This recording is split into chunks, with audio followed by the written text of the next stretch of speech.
Welcome everyone to today's webinar organized by the EANS Global and Humanitarian Committee on resident training in low and middle income countries. If you have any questions, please post that in the Q&A box instead of posting it in chat. My name is Ruby, and along with my colleague Eliane, we will moderate this webinar. We are happy to have three experts with us today, and it is my distinct honor to introduce our esteemed speaker, Professor Robert J. Dempsey. Professor Dempsey is the Mansour Javid Professor and Chairman of Department of Neurological Surgery at the University of Wisconsin. And he is the leading figure in the global neurosurgical community. Professor Dempsey's humanitarian efforts over the past 3 decades have profoundly impacted resident training in low and middle income countries. As chair of the Foundation of International Education in Neurological Surgery, EANS, he has been instrumental in establishing and supporting over 20 neurosurgical training programs across Asia, Central and South America, and Africa. Under his leadership, these programs provide comprehensive training, deductive teaching, and organizational support, ensuring the development of local infrastructure and certification processes. Professor Dempsey's personal dedication often involves direct involvement in neurosurgical procedures, supplying equipment, and organizing essential support, frequently including his family in these vital missions. His contributions have earned him numerous prestigious awards, including the Humanitarian Award from American Association of Neurosurgical Surgeons and the Neurological Society of America Medal of Distinguished Lifetime Service to Neurosurgery, and Distinguished Service Award from SNS, the University of Chicago Medical Alumni Association, nothing a lifetime commitment to science, mentoring, neurosurgical service, and education nationally and internationally. In 2022, he received the World Federation of Neurosurgical Societies Medal of Honor, the highest award in world neurosurgery. In 2023, Professor Dempsey was selected by Board of Directors as the Notre Dame Alumni Association Dr. Thomas A. Dooley Award, winner of his outstanding service to humankind.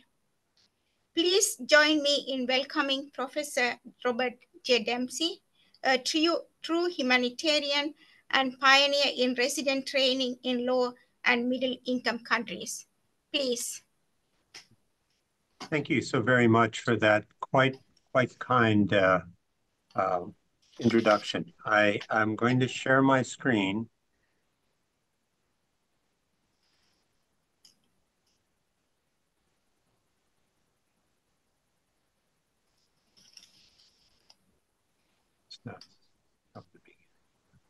Are you able to see the screen?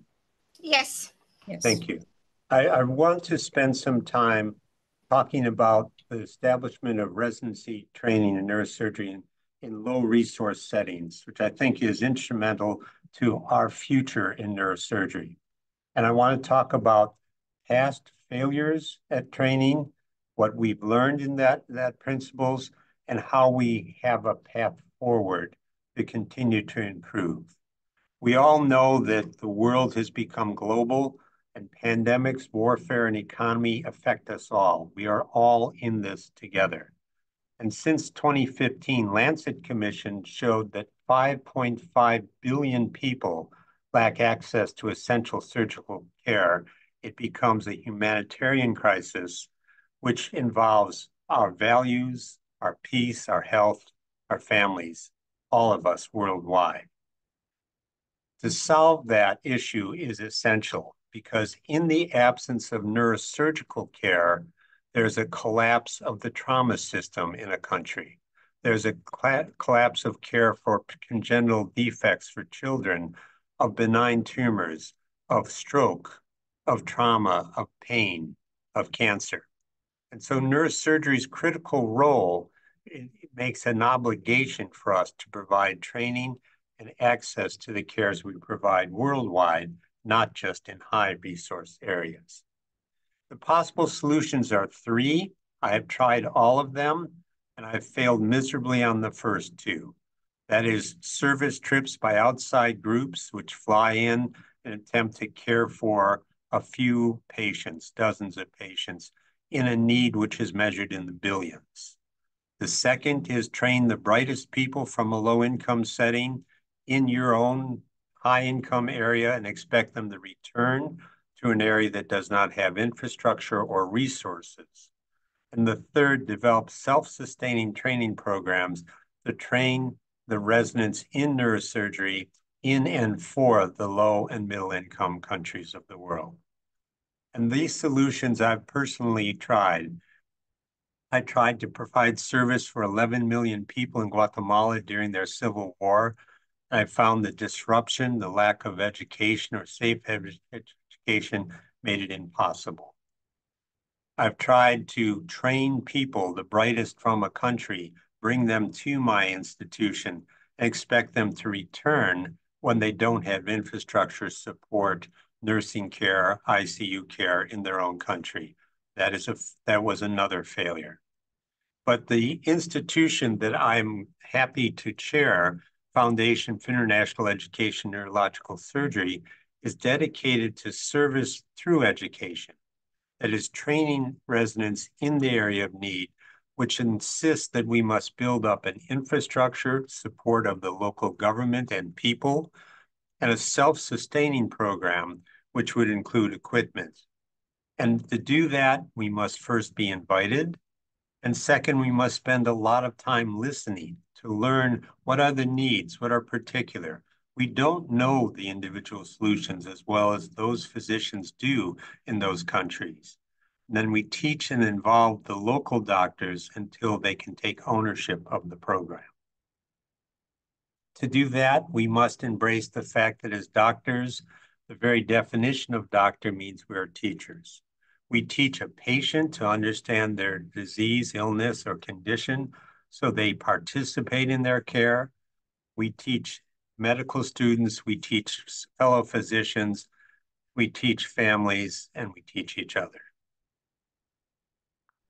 There are a few very important partners I want to mention. EANS is one of them, of course. This is the Society for Neurological Surgeons of the United States, the first and oldest neurosurgical society in the world. Harvey Cushing was the first president.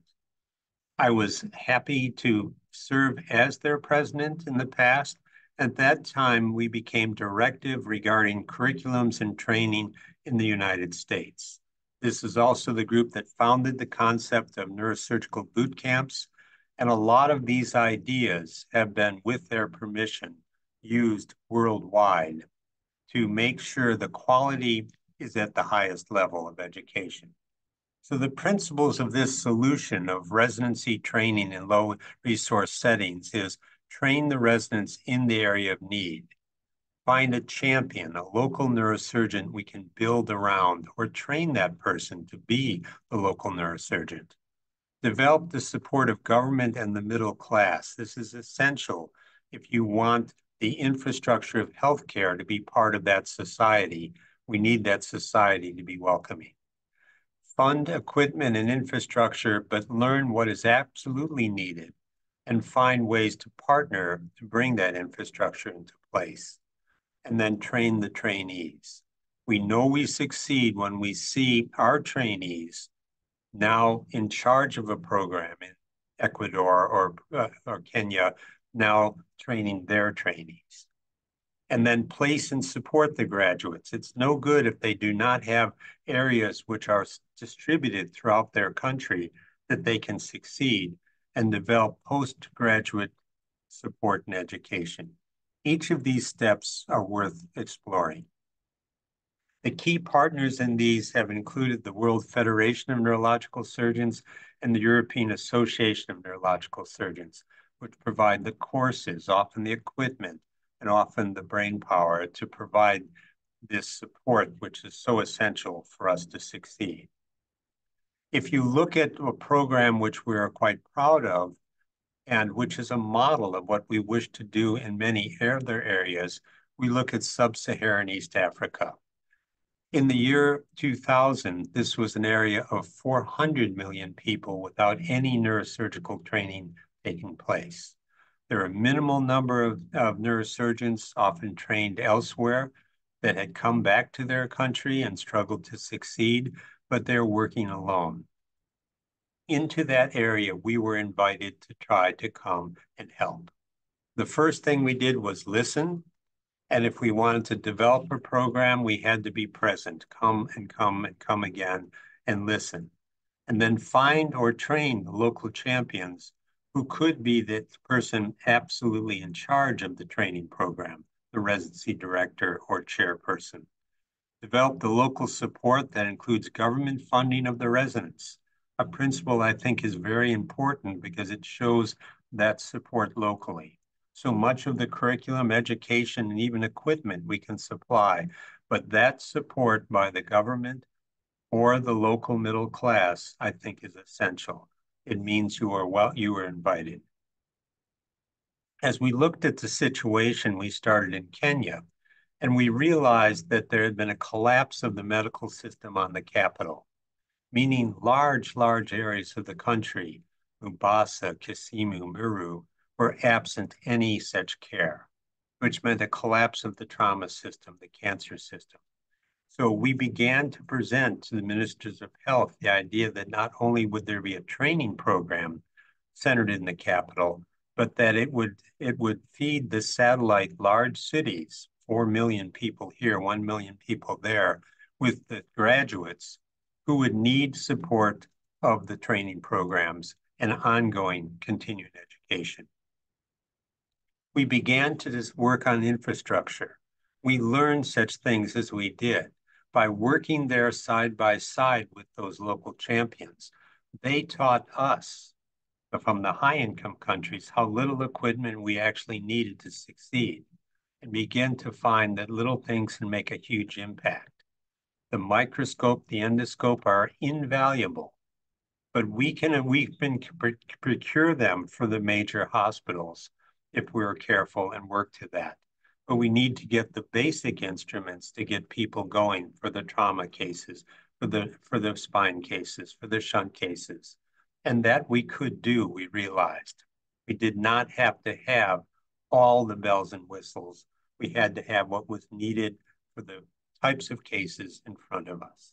And very small things make an impact, and remarkable how well people learn when they are hands-on in their own environment learning. Equipment has been supplied by many sources. We've been able to get industry involved because they realize that this is their future. This is where 5.5 billion people of need are. And as they support us to get the people started, they realize that society will change, economies will change, and equipment will be needed. The WFNS, and I show the kits that they provide, allowed us to get some very basic things started for the training. And we started. And then it grew. As it grew, we began to get donations, both from major societies worldwide, such as the Spanish Society, which donated the hospital on the right, or the government of Tanzania, which donated the large equipment once we were able to show them the need and the consistency of the program that would be ongoing. We also established a principle of DIADs. These are twinning of a program in a high-income country with a low-income country until we began to develop an exchange of residents, an exchange of faculty, and an exchange of equipment, as we would understand what the needs are in each individual site. And sometimes just great ideas catch fire. The president of Tanzania on the left picture is promising 15% of his budget toward healthcare if we help him organize it. He was almost immediately good to his word, and I tried to duplicate that with other countries. 27 training programs were developed where previously there were none. This is a first step, but it would quickly go to having those local doctors, champions, take over the program. We would become more and more consultants or mentors, but the program would be that of the country. And then it grew. Zanzibar, Uganda, Ecuador, Zimbabwe, Haiti, Myanmar, Bolivia, some with phenomenal success, some with very important failures. And the most common reason we would fail would be because of warfare. With Haiti, Zimbabwe, Myanmar, we would lose programs because of unrest of that government or that society. So we are intertwined, healthcare and peace, healthcare and stability, healthcare and family. And that's always been true, but it's something we must understand as we focus on areas that we wish to improve. We wish to improve the entire society. And things happen dramatically just in the time we've been working. Hospitals change, hospitals improve, equipment improves, and excitement takes place. And that excitement really catches fire. We began to standardize the education. Much as we started by saying what is particularly needed here, we began to find bright people worldwide, and there were very definite standards. And this allowed us to bring in one of the Society of Neurological Surgeons tools, the boot camp, which was an attempt to standardize education in the United States. Why not do it worldwide?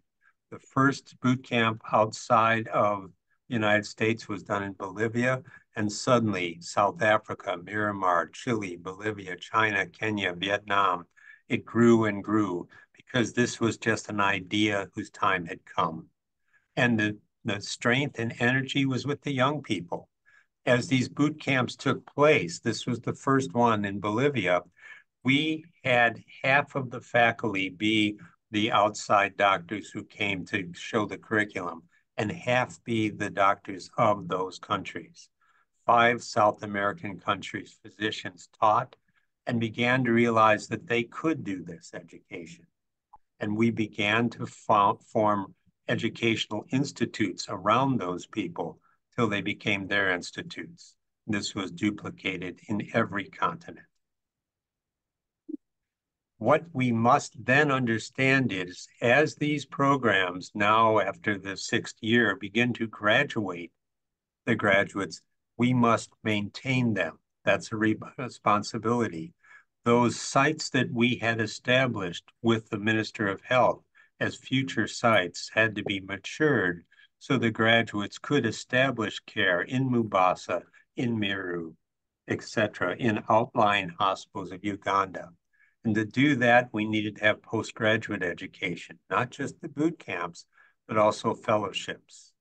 The EANS provided the fellowship, and they have provided, I believe, the greatest number of these fellowships, but also World Federation, American societies, the NIH, for further finishing education, not the entire education. They must be very facile in the problems, needs, and equipment of their own country, but they can come, say, to Madison to learn how to be a professor, how to teach, how to develop a laboratory, how to collaborate with the infrastructure that's needed in pathology, critical care, radiology to succeed.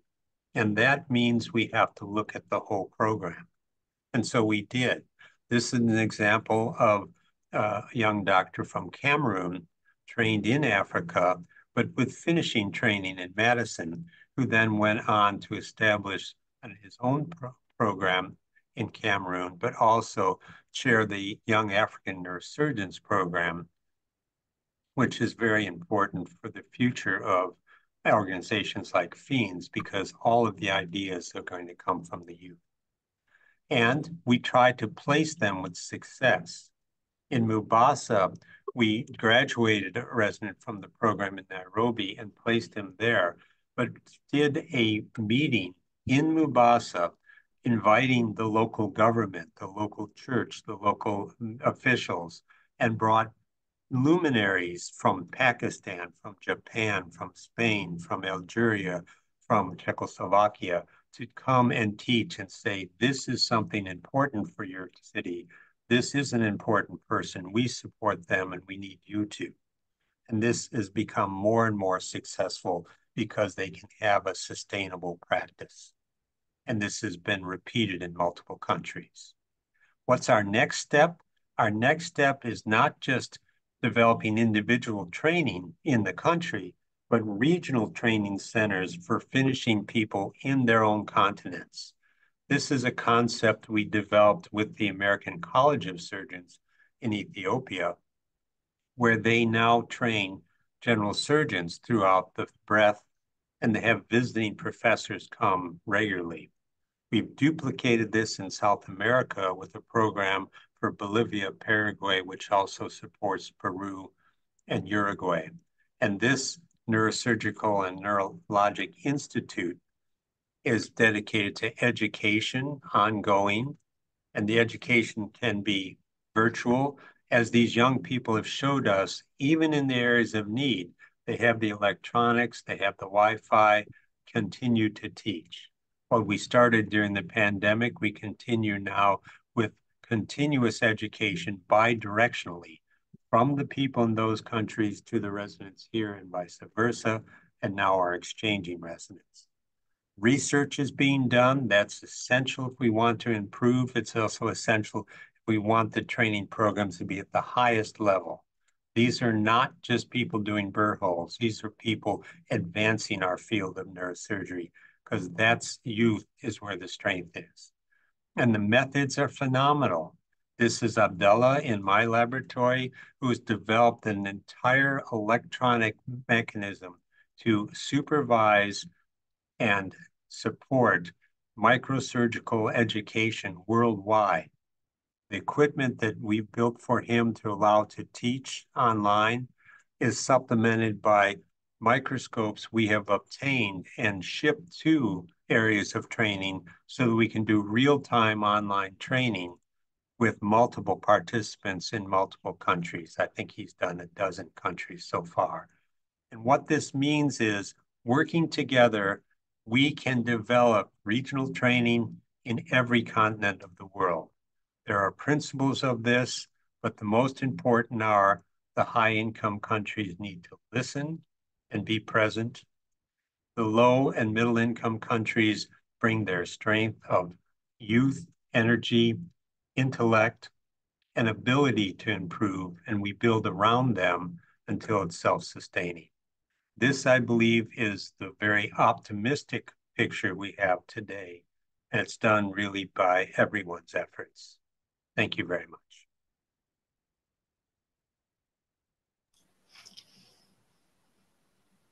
Thank you, Professor Dempsey. I can't see any questions in the box. Maybe somebody here you want to ask? Magnus, you want to ask any question?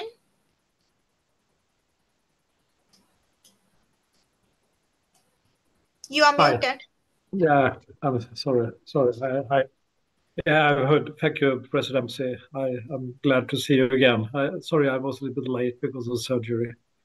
Well, I think it's a wonderful initiative. And what are the main obstacles you have had during the way? What are the main problems? Well, the main problem is really is hope. People have to have hope and desire, and we can do it. The main obstacle, which is the biggest problem, is war. It is insurrection, it is violence, because the people you train are endangered then. I mean, that is the biggest problem. The rest, things like resources, poverty, we're here to try to change that. And that's what we do as doctors. And we will overcome that, albeit slowly. But the important thing is maintaining the enthusiasm. These projects do not succeed linearly. It's 2 steps forward, 1 step back. New problems, new shortcomings, problems will occur. We can overcome them working together if we have peace. That's the main thing, I believe. Thank you.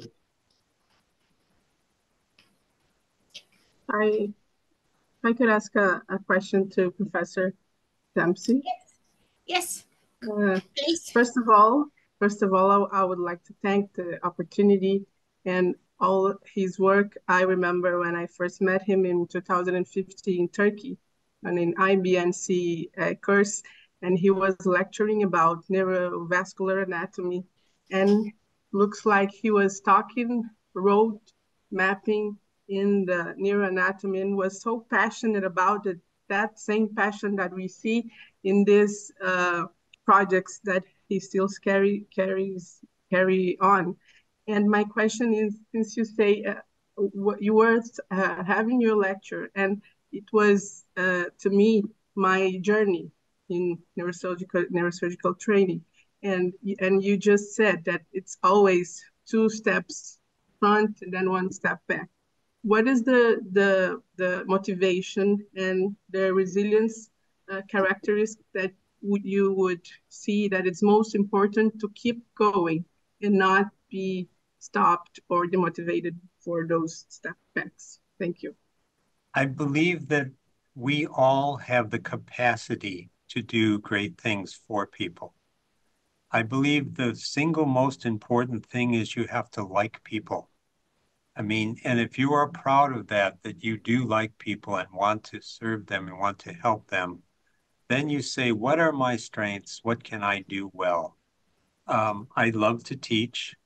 I love to do neurosurgery. I love to be with people. This is my way. Other people serve in other ways as they see their talents. I feel that, you know, a good president is as valuable. A good carpenter is valuable. But what we want to do is say, what motivates you here? And if you truly wish to change things, and your expertise is neurosurgery, this is a wonderful field to do it. Sometimes we have to be reminded of that, because when you're taking the 1 step backwards, it can be somewhat devastating.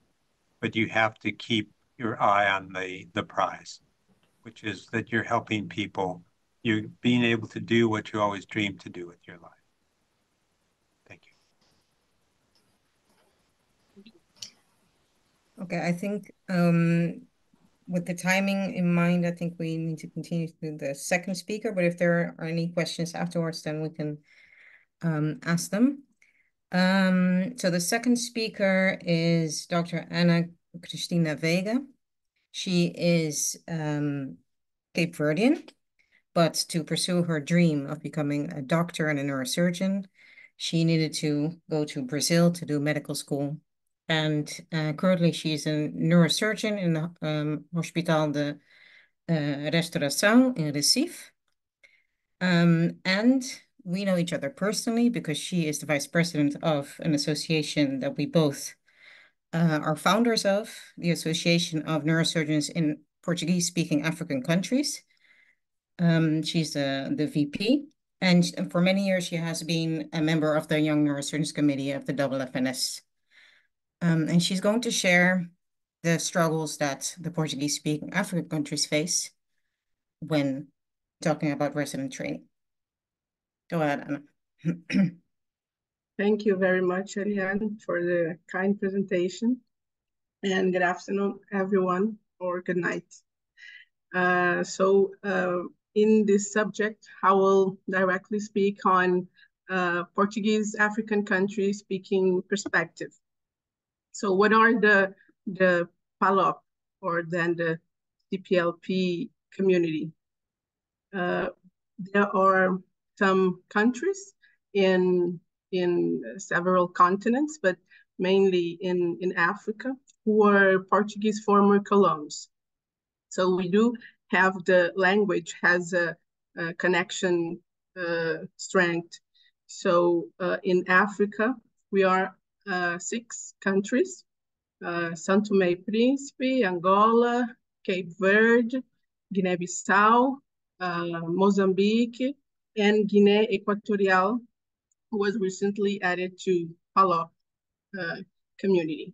So the main importance is actually the language, but still the way that we are connected, we do have a lot of diversity. and the need in healthcare assistance is still very dependent on evacuation of the patient because of the lack of autonomy to treat patients in all kind of specialty. We do understand that those particularities and that diversity of those countries in Africa do put them in different positions. As Professor Dempsey was saying before, we do need to understand what are the reality and the needs of each country. So if we do want to help and do something in the neurosurgery field. We do have a very large range of human development index in those countries. So the difficulties and particularities goes since the geographic aspects. We do have islands, archipelagos, we do have continental countries, and we do have challenges in the culture understanding of what is the need of assistance and what kind of assistance and healthcare organization is in those countries.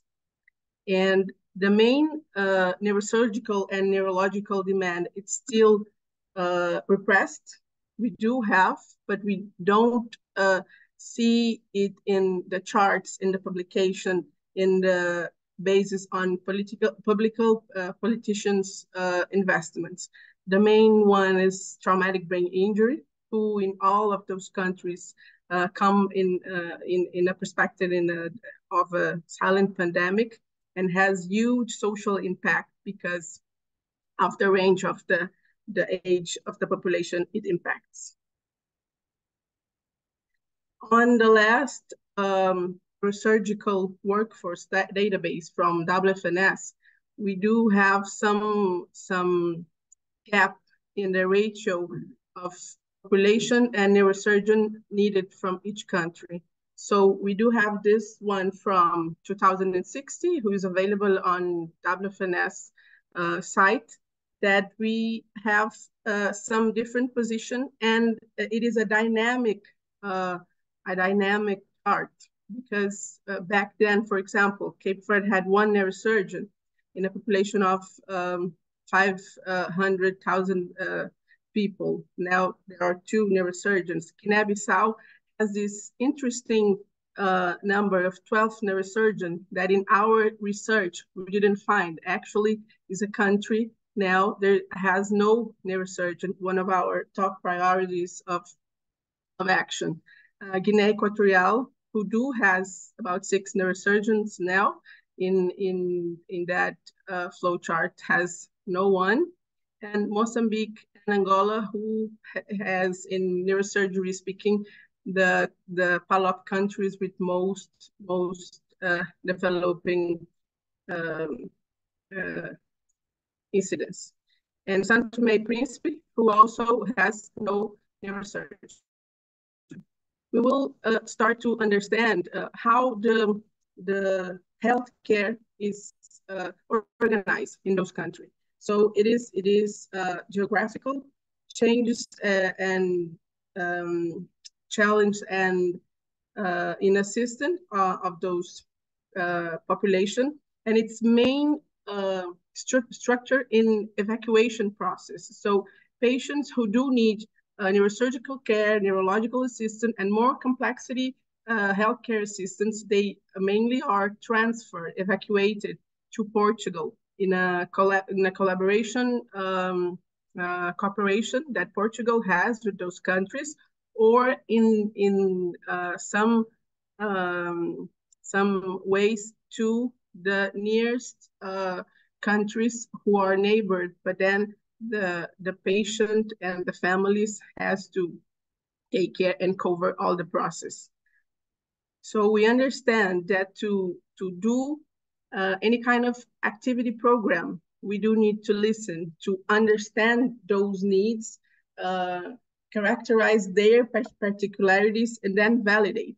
So we start on listening program to get to know the medical doctors, the neurosurgeons, the neurologists, and the public institutions has medical entities and ministries of health in those local places to understand, first of all, how we could be organized. So some of us, we had those kind of desire since our formation, our qualification in neurosurgical training, and we start to build the organization of the association. There always has to be an outsider. In this way was Dr. Barthelemy from global neurosurgery. I've met him, and then he put me in touch with Dr. Eliane. I've trained in Professor Hildo program from WFNS here in Recife, Brazil.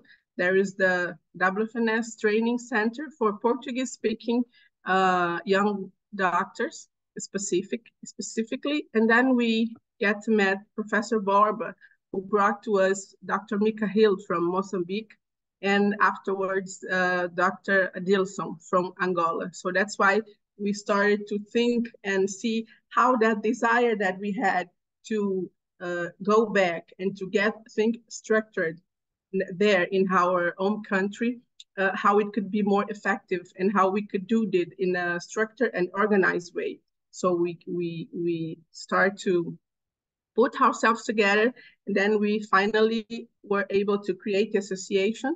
It's formally registered now with headquarters in Cape Verde, and it's basically objectifying to promote, first of all, promote the debate about the necessity and the lack of neurosurgical and neurological care in the PALOP countries. So we using the Lusophony, the language connection, has a mechanism to integrate those countries, since they culturally are very similar and they do have a brotherhood relationship.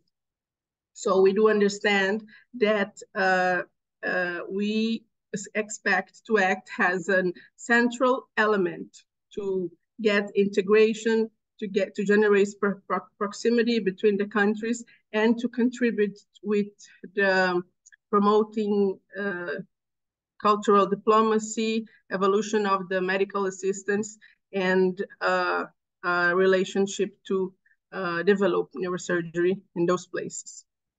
We actually have some plan of action.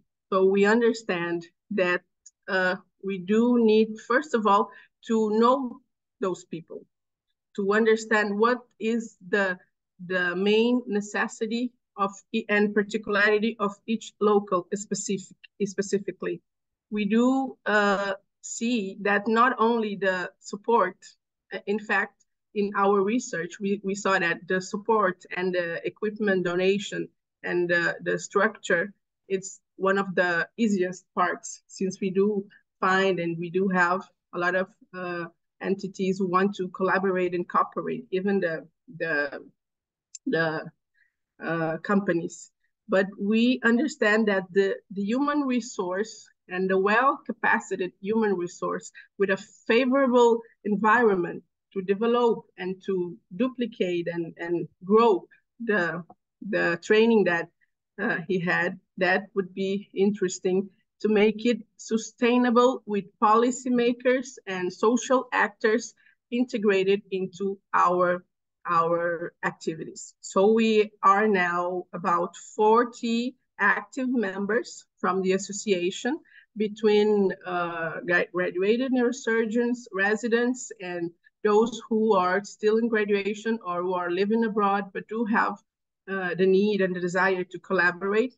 And that group is formed for 35% women, and we have only 5 countries represented. We do still in searching representation for São Tomé and Príncipe, but we understand that it all become orientated through developing a cohesive regional strategy of action. And we see that the countries is with their particularity. So I will pass now to which one of them and see the way that they are positioning and the way that they are orchestrating the neurosurgical development on each one. Angola is the one who has one of the largest numbers of neurosurgeons speaking in African Portuguese-speaking countries in the territory, with 5 training centers, with neurosurgical training residency and some sub-speciality. We speak about in relation to private and public practice. Some of them has even the collaboration to study abroad with the private collaboration, and then to do the formation and come back to pay and to get contribution to the clinic who supported his the neurosurgeon formations. So we here in the left we have Dr. Adilson, who was graduated in São Paulo in Brazil for one of those cooperation between a private clinic and the University of São Paulo, and he was subspecialized in peripheral nerves repair, and he was able to do the first one in 2021 when he went back. And in the right, Dr. Jamel Kitumba, who did his training in Portugal, and it's already in one of the main public hospitals in Angola right now. And Cabo Verde is one insularity, particularity island who from many years has no neurosurgeon for about 10 years along, from 2040 to now. Dr. Iladis, one Cuban doctor from the Cuban Corporation who now is naturalized Cape Verdean, he was able to conduct and to be in front of the neurological disorders in the country, and was able to perform by herself without neurological ICU care assistant around 474 neurosurgical procedures due to spine and traumatic brain injuries, some convexity, meningiomas and tumors. And now we have Dr. Thais, who had his training in Brazil and in France, and is one of the country that the neurosurgical team is 100% feminine. And Dr. Thais was able to win a scholarship, a prize from the CNS collaboration to woman neurosurgery leader in Boston now in this month. So there is some organizing and strategic collaboration that we do make with the community and the partners who are able to help and to contribute with the devolution of the neurosurgery. Guinea Equatorial has one special particularity, who is the way of the country organization. So it recently became a Portuguese-speaking country in the community, but it has other than Portuguese, French, and Spanish, who is the main language spoken there. But still, we were able to contact and get in touch with the local neurosurgeons, and the local Ministry of Health were very able to connect with us and open to our contribution and understanding the way we could better collaborate to advance. Here, Dr. José Maio, who is a very well-trained neurosurgeon. He did his basic graduation in Cuba, and his former it is a specialized graduation and he's a vascular neurosurgeon training in Federal University of São Paulo, and he actually has a second degree, but still difficulty in infrastructure to provide this to the country. The particularity is that the capital of the country is in the island. Guinea Equatorial has the continental part, and then an island where the capital, Malabo, is situated, and there is a concentration of neurosurgeons and the organized healthcare assistant there in the island, leaving the population of the country, of the continental, more vulnerable to that assistance. In Mozambique is one of the countries that that has an organization structured of neurosurgery with some 4 centers of with residency program. Here, Dr. Mikhail, who has a skull-based specialty, was previously formed in Cuba and did his specialization in Brazil, in the south of Brazil, in skull-based surgery. And Dr. Eva Timóteo, who is the coordinator of residency program in Maputo, in Mozambique. And we came here with São Tomé e Príncipe and Guinea-Bissau, who are the countries that we do not have neurosurgeons. But we were able in our organization now to find Dr. Napoleão. Dr. Napoleão is from Guinea-Bissau. He's now in his 5th year of residency in Morocco, Mohammed V in Rabat Training Center. And we have him now in our top priority to trying to make him what Professor Dempsey called the champion, the local champion, to understand. And we do face some particularities in understanding the political organization of the country, the military situation, and how we could better adjust to help in that contribution to implement the service and the Center of Neurosurgery there. So what we understand is that there were difference very well established in training, even medical training or neurosurgical training access. It goes in the divulgation and the information of the courses, specifically what we do have of offer opportunities.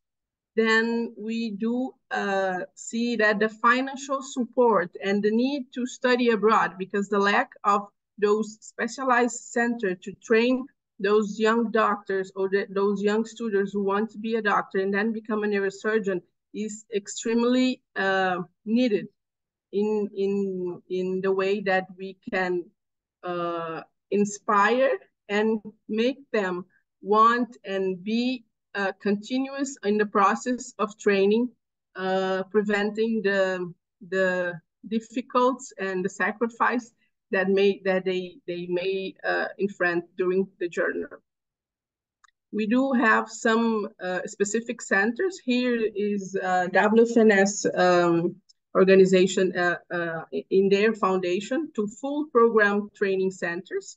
The Reference Center of Training is specific for speaking Portuguese young African neurosurgeons. And then we have some post-graduation center as well. When we say on Portuguese speaking, all of them in Brazil, in south of Brazil, in National Institute of the Brain in Rio de Janeiro, and vascular neurosurgery in São Paulo. So we understand that the lusophonal neurosurgery in the continent is not aware. It's somehow like if it doesn't exist. So instead of Mozambique and Angola, who do has a strong political force between the continent and his somehow structured in the neurosurgical way, we don't have the contribution, we don't have we don't see the need of those other countries. We do have in the continental way a very well structured anglophonal neurosurgery, a francophonal neurosurgery, but we don't see and we don't know, and I think most of you don't even heard about on a lusophonal neurosurgery. It's still a small group of countries, but we understand that it's something that we could organize and strengthen that cooperation to give the autonomy and independency with cooperation and partners who wanted to help and structure. So we are focusing now in those countries who do have a residency program.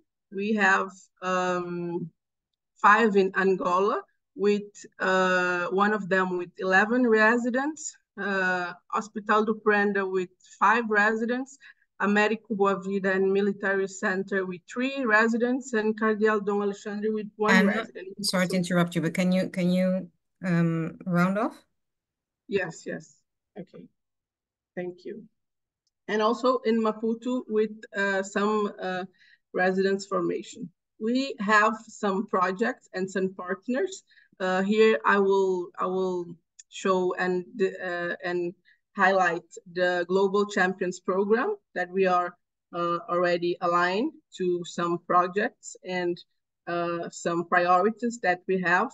And one of those priorities is exactly São Tomé and Príncipe and Guiné-Bissau, because there are places with no neurosurgeon and where we are trying to focus our efforts to organize. This is some educational programs that we have done since 2023 till now. And the community of local Ministry of Health that we've been in touch to.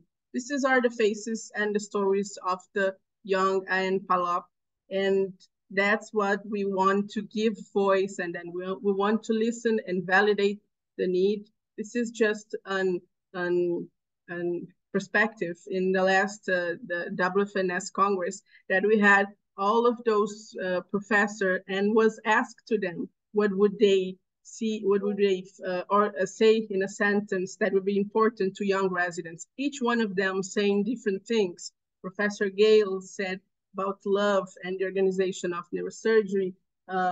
Professor Borba, happiness. And it was interesting to see Professor Bellu saying, never give up, because that's the things that we always rely on disappointment, on frustration, and the need, the necessity, and the passion makes us to be keep going and trying to help our continent. And with the licensed poetry from Professor Hildo, I brought this last slide on of his, that we must keep building bridge and giving hands, as one local saying of us. I thank you for your time, and sorry for the. Thank you, Anna. Thank you. Thank you for the lovely talk. Because of the time, we need to move on to the last speaker. But if there are any questions, please place them in the Q&A.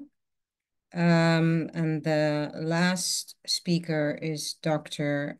Leonard Shafeva, who was one of the first neurosurgical residents in Malawi, and he's now one of 6 neurosurgeons in Malawi.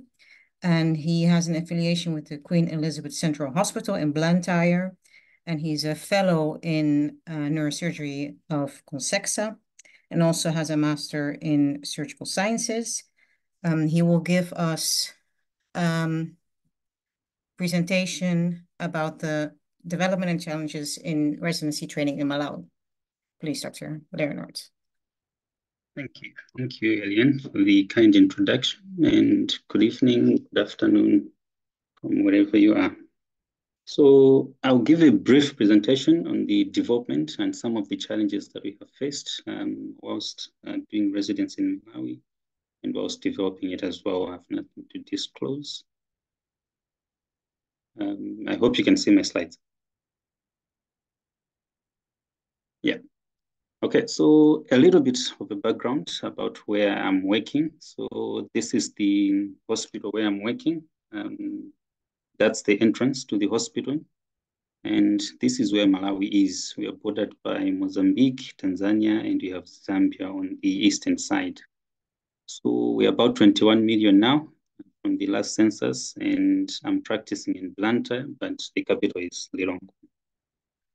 So a bit of history. Dr. Ntafu was the first Malawian neurosurgeon to be trained. So he trained in Germany and returned here to start his practice in 86. But he was very politically affiliated. So most of his practice is not quite well documented, but he did some surgical work. And much of the work that we know was done by this Nigerian fellow, Professor Deloy. So he was the founding professor in our department, and he worked here from 1 to about 2000.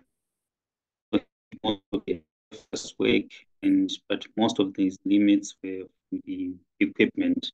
And by the time he left, someone had to continue his work, so there was some task shifting. So there was the clinical officer that was taught how to put in shunts. So mostly this is what he was doing. And in his absence, the pediatric surgeon would do the shunts. But there was really nothing more than that was done. So in terms of how we're practicing here, all 6 of us are working in public hospitals, but a majority still do some private practice. And at the moment, we have 2 training centers, and they're all training under COSEXA.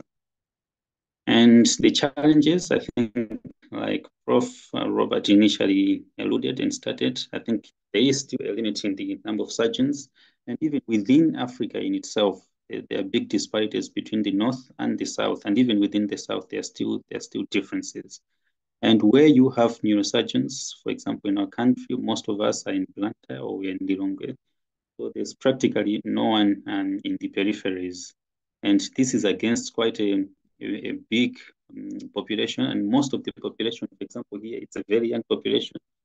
From the last census they did, the average age is about 18. So there's a high risk of head injuries. This is a common sight on the roads. People on a motorbike carrying things, and you can see the passenger not in a helmet. So we get quite a lot of trauma cases, which comprise most of things and congenital anomalies. So challenges still remain. We still don't have a lot of resources. And like he said, you need a lot of government support, a lot of buy-in from there. We need a lot of consumables, and you need a lot of equipment. And how we try to solve some of this is through collaboration. So, like I said, there was some task shifting that happened. We had to strengthen some referral systems, but long term, like we have heard before, you need to train some. And I think in the initial time, there were two doctors that were sent to Morocco for their training. But even as they were going, I think we realized that the way to go out was to develop a local training program. And this is a picture of us and our professor when we were graduating. So what we try to do, like Prof initially said in his presentation, you need to identify and understand the local needs. So that's one of the first things that happened. I think when we had Prof Kamaro come in after training in South Africa around 2010. So he looked around and see what he was able to do and realized it was quite limited in the things that he had to do. So he had to find some trainers, and so there was all these things that had to happen. Develop a curriculum and visit Malawi, going back and forth, and then plan what they want to do. And then in the end, what they decided to do was to find a way to train people within the country. So this is just a sum up of the things that happened. So he arrived in 2010 and then had a collaboration with Oslo University Hospital. Some feasibility studies were done. And by this time, most of the things that were done with hydrocephalus operations, really nothing other than trauma craniotomies and managing severe head injuries. equipment was barely available. There was no CT scan in the hospital we were practicing at this time. So all the discussions were going around starting this and trying to get some equipment to kickstart the process. So all this went on until 2014. And then by 2017, that's when COSEXA finally accredited training of neurosurgeons. By then, one of the neurosurgeons was back, so there were at least two fully trained surgeons. And then we had support from our collaborating partners who had to send in surgeons to complement the training. So in 2018, that's when the training started. So 2 of us were recruited and we started the training. So we're mostly taught on site, and to complement that, I think we started an online session that we've been running since that time to date. And we've had some equipment that has been installed to maximize what we can do. And here you can see the trend of the operations that we've been doing. This is when he came in. By this time, now we had a dedicated operating theater, and you can see the trend now has to go up, and it's much, much better now. So still, most of the operations being done, you can see a lot of hydrocephalus cases, and most of the other cases are also building up. So this is when we started the training. This is me, and I think later on in my training. And then, as I've mentioned, we had some collaborations that to go for some time at also University Hospital. And this is us assisting an operation there. And with all the collaborations we've had, I think now we have gotten some of the equipment. There's an operating microscope. And I think with another collaboration from Germany, we're able to get a neuronavigation system. So we're able to do much more things. We can take out more tumors. So developing the practice that we can do within this. So as it stands now, there are now 2 training centers, and we have 14 trainings across different stages of their training. And on top of the usual things that we do here, we include virtual training sessions every Wednesday morning. So now there's a collaboration. We have Malawians, we have Norwegians, and some Swedes come here and there. We usually have Ethiopians, and we have a team that also joins in from Uganda. So we have presenters from different centers who together we sit, talk cases. We have some scheduled sessions that we run throughout the year. So we have a plan for the whole year on what we're talking about. In terms of work, we operate almost every day, and there's always some 24-hour emergency cover. To just demonstrate of how this has changed the scope, I think we saw this child who came in almost had lost power up and lower limbs and had this congenital anomaly. And before 2010, probably this one would have just become quadriplegic, maybe died from aspiration or something. But we saw, then had the CT scan done. We took her for some hospital cervical fusion, had a halo before that, and improved in neurological status. And then this is what we did. I mean, we don't have screws, but we used nice old K wires, and then did some fusion there. This is how it looked afterwards. And then this is,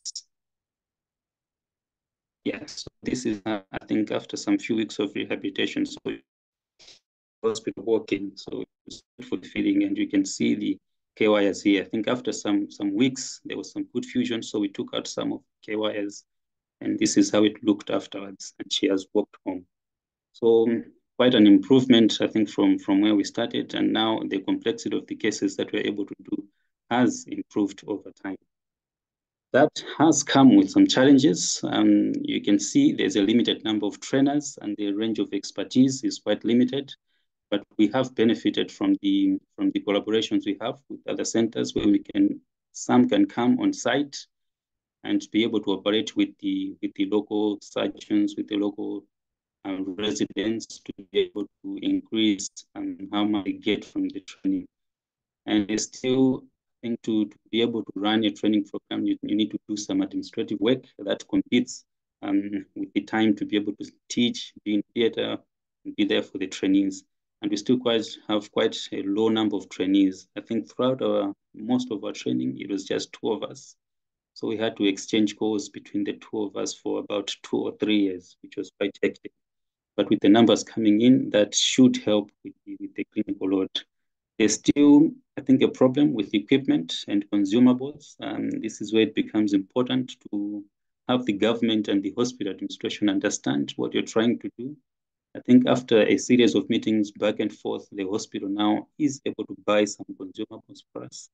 They were able to replace some of our endoscopes. So I think, like Prof. Robert initially mentioned, that if you have something that's coming from the place where you're trying to develop, it helps to be able to move some steps. And importantly, I think there's still a need to develop the research capacity of our center.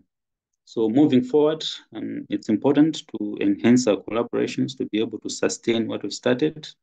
I think if we don't, anything that's not reproducing eventually dies. So it's important to keep the training program going and to be able to do this for our recruitment, because we have challenges sometimes with people with funding and everything. So as part of the requirements for the recruitment, someone has to have an employment, preferably government employed. Then housing is sorted, then they'll get a pay every month.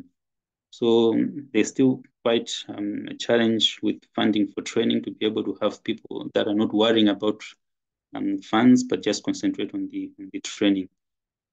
The scope of service is still limited. Now the next step is to be able to see if we can send people for fellowships, to be able to specialize and be able to expand the scope of the things that we can do. And in the end, not scatter everyone, but be able to concentrate in one area to improve the scope, the quality of care that we'll be able to give. So a bit of tourism. This is some of the things you can do when you're here. This is Lake Malawi. But a number of things that you can see here. This is Mount Mulanje, about 3,000 meters above sea level. And you can see all these things when you get to visit us. Thank you.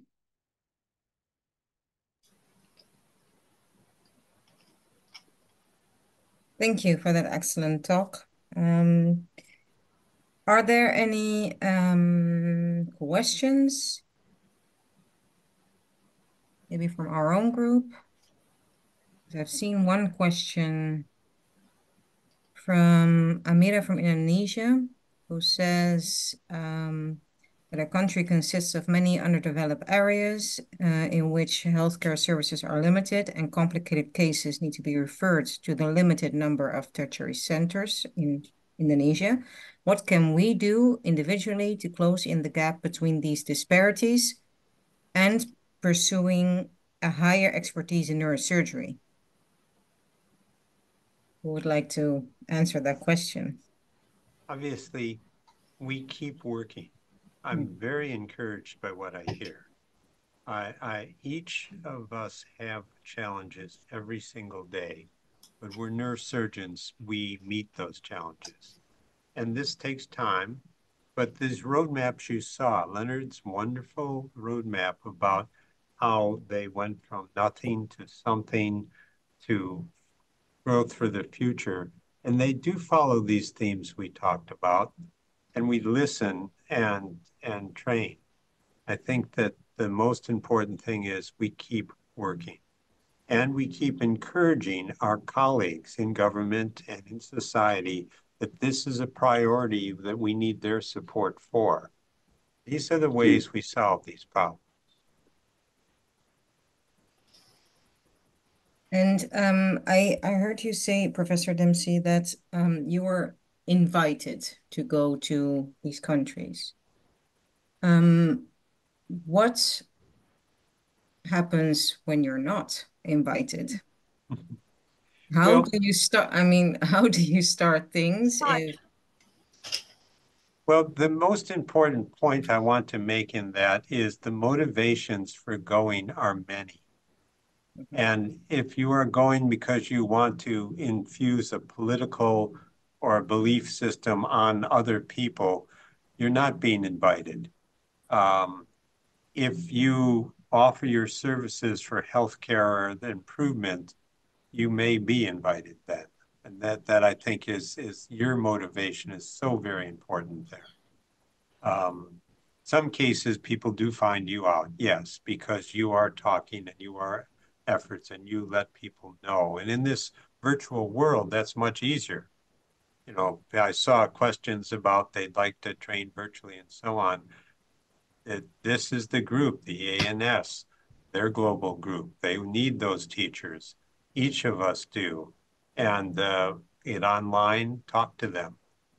But participate for the right reasons, you will be invited.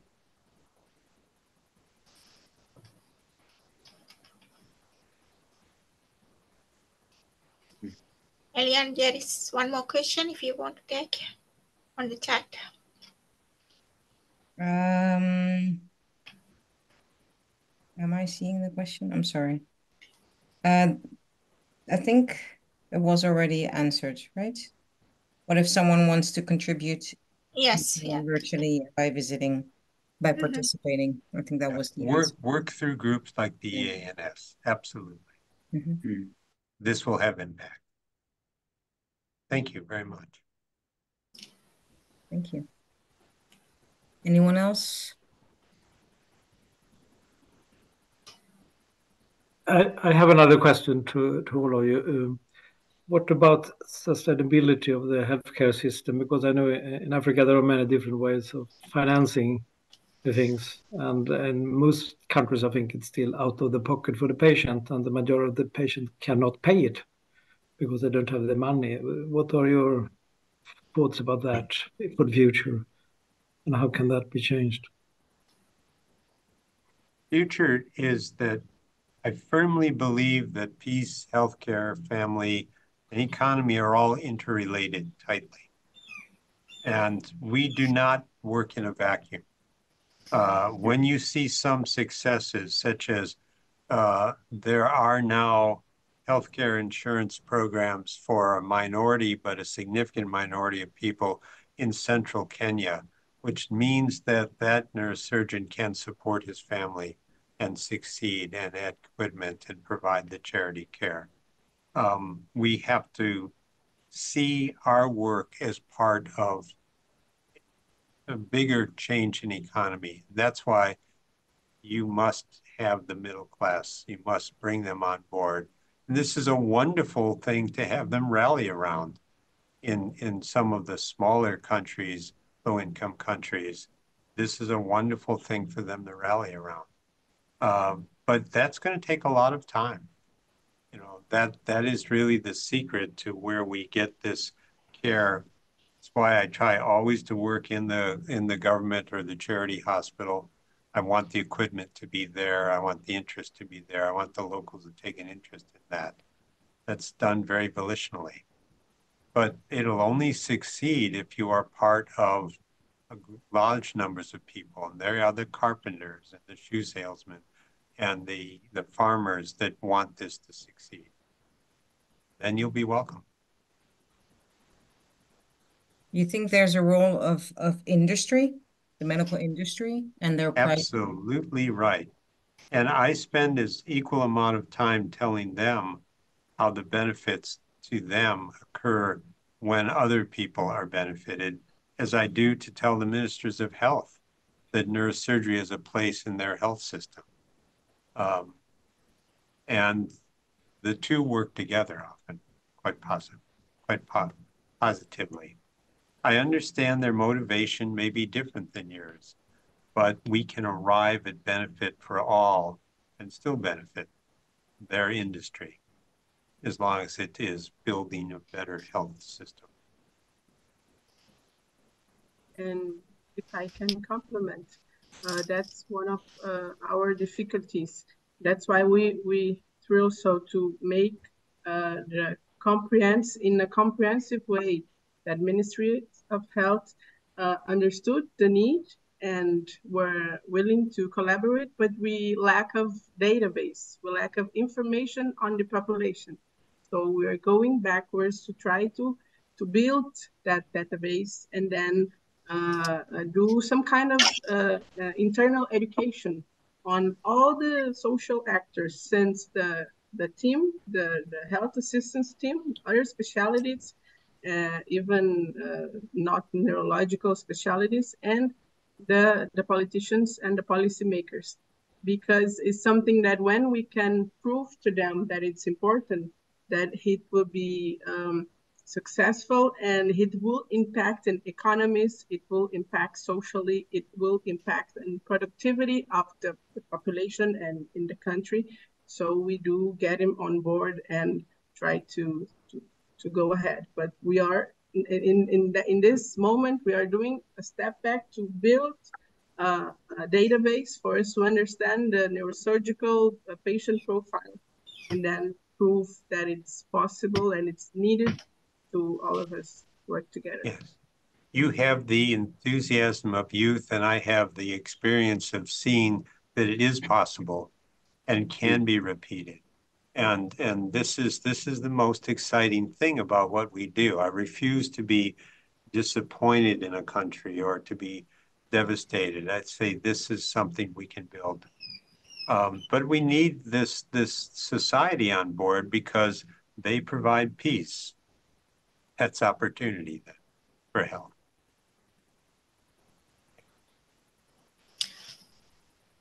I have a question to Leonard and maybe to Professor.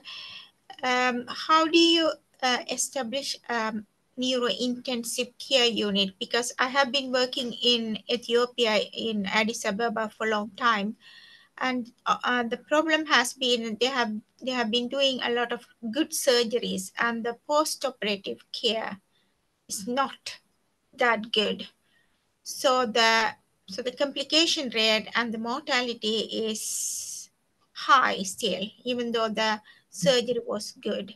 So do you have any suggestion, or Leonardo, do you have any thoughts of how do you want to establish a intensive care unit when you increase your surgeries? Or Yes. Sorry. Oh, it's okay.